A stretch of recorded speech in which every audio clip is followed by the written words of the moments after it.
Yang seterusnya kita masuk kepada hadis.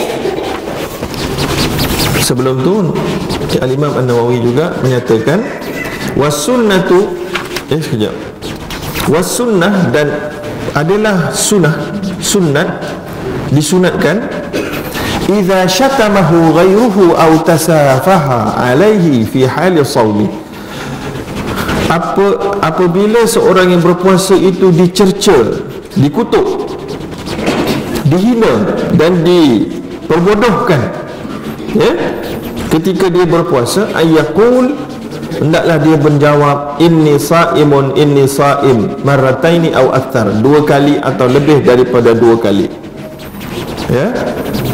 So jadi ini datang dalam banyak hadis dalam pelbagai bentuk. Antaranya yang dibawakan oleh Al-Imam An-Nawawi adalah hadis sahih Bukhari dan Muslim daripada Abu Hurairah. Baginda sallallahu alaihi wasallam bersabda, as-siyamu junnatun, puasa itu adalah benteng. Fala yarfuth wala yajhal, apabila seorang berpuasa jangan dia yarfath. Yarfath ini menurut Imam Ibn Hajar Al-Asqalani dan lain-lain adalah fahishul kalam, bercakap lucah. Bercakap lucah dalam bentuk maki dan dalam bentuk bukan maki. Faham tak? Bercakap lucah, ada orang dia maki, ada orang dia sedang bersyahwat. Bersyahwat dengan bukan pasangan suami isteri ataupun dengan pasangan suami isteri. Maknanya berpuasa juga. So waktu berpuasa tak boleh bercakap yang membawa kepada syahwat. Sebab kalau suami isteri nanti bimbang akan jatuh kepada nak melakukan jima' pada siang hari, maka boleh dikenakan kafarah, maka berat hukuman. Maka fala yarfuth wala yajhal, dan jangan bersifat jahil. Wala yajhal ni diterjemahkan jangan buat perkara bodoh. Apa maksud perkara bodoh ini? Yajhal ini perbuatan orang-orang jahil. Bagaimana perbuatan orang jahil tu? Disebutkan oleh para alim ulama, antaranya oleh An-Nawawi dalam kitab dia yang lain, la yaf'al syai'an min af'ali ahli al-jahli, jangan buat perangai orang-orang jahil. Macam mana tu? Sekali lagi, orang-orang jahil. Contoh kasiyah, contoh menjerit-jerit. Gini je. So bising, menjerit-jerit ni perbuatan orang tak cerdik lah. Dia budak-budak buat tak apa sebab dia budak-budak. Orang dewasa buat tak boleh.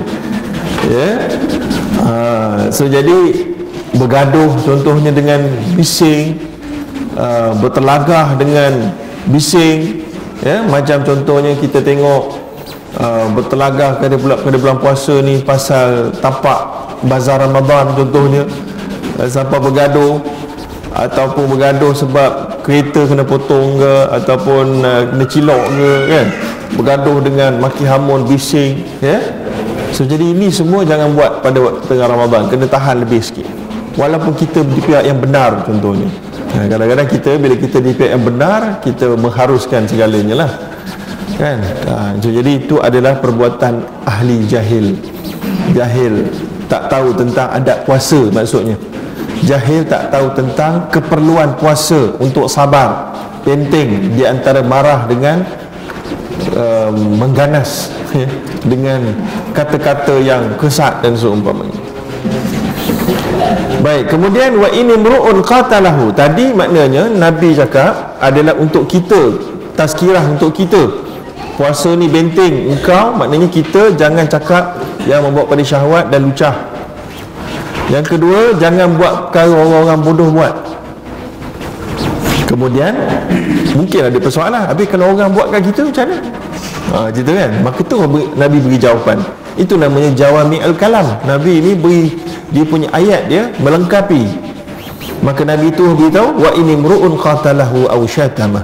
Kalau ada orang yang buat benda tu kat kamu, benda yang tadi yang kamu tak boleh buat, kamu dilarang buat, tapi orang buat, Sebab ada orang yang cuba nak menjustifikasikan, dia kata kalau orang buat kat kita, saya cakap pucah ni, saya maki dia sebab dia maki saya. Jadi untuk kisas, dia kata, oh pandai dia kan.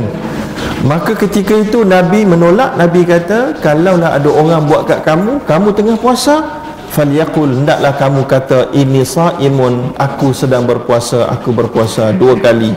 Begitulah. Kemudian Al-Imam An-Nawawi rahimahullah wa nafa'ana bi'ilmihi insyaallah berkata, qila, dikatakan, erti berkata kepada orang yang provok kita itu, innahu yaqulu bilisanihi wa yusmi'u alladhi syatamahu la'allahu yanzajir, iaitulah kita sebut dengan lidah kita dengan jelas kepada orang yang memprovok kita itu bahawa kita berpuasa, semoga dengan apa yang kita maklumkan itu dia akan berhenti buat benda jahat tu. Itu kefahaman daripada lafaz inni sa'im falyaqul inni sa'im. Pendapat yang kedua pula mengatakan, iaitulah kita bercakap pada diri kita, dalam hati kita, yaqulu biqalbihi lian kaffa anil musafahah, kita menasihatkan diri kita, monolog dalaman. Maksudnya orang tengah maki hamun kita ni, kita relax, kita cakap sabar, aku puasa dalam diri, jangan balas. So kata Al-Imam An-Nawawi, wal awwalu azhar, dia kata yang nampak lebih kuat yang pertama, tapi bagi saya zaman hari ini yang lebih kuat dua-dua. Sebab zaman hari ini banyak percakapan yang tidak memerlukan kepada lisan verbal, betul tak? Contoh, ada orang maki kita dekat Facebook, nak cakap kat skrin tu, ini sa'im.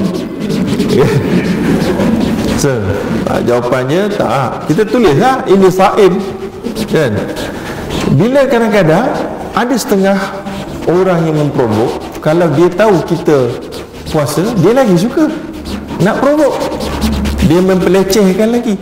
So pada ketika itu, maksudnya lebih baik kalau kita tahu orang yang memprovokasi kita itu, kalau kita sebut kita puasa, dia tak ada appreciate langsung, lebih baik kita sebut pada diri kita saja, senyap habis cerita. Ya? Jadi itulah dia maksudnya, kedua-dua pendapat ini valid. Tak boleh kita kata yang pertama je betul, yang kedua pun betul juga. Khususnya melihat kepada situasi orang yang memprovok, akan melihat hikmahnya juga yang kedua. Ya, walaupun yang pertama itu sebenarnya bukan hanya nak dapat belas kasihan orang yang memprovok kita supaya senyap jangan provok kita, bukan, tapi sebenarnya nak ingatkan orang tu tentang Allah. Itu poin dia juga nak cerita. So bila orang tengah provok kita dengan bahasa kasar sebagainya, kita sebut aku puasa ni, bukan nak sebut maknanya kalau aku tak puasa aku dah belasah engkau dah. Bukan maksud dia gitu. Tapi nak cerita aku ni puasa, maknanya aku sedang buat tanggungjawab pada Allah. So juga secara sekaligus memberi sedar kepada orang yang memprovok itu tentang Allah pada ketika orang tu sedang berperangai buruk. Jadi ada orang dia malu, dia dia puasa malu itu harapan dia sebenarnya. Habis.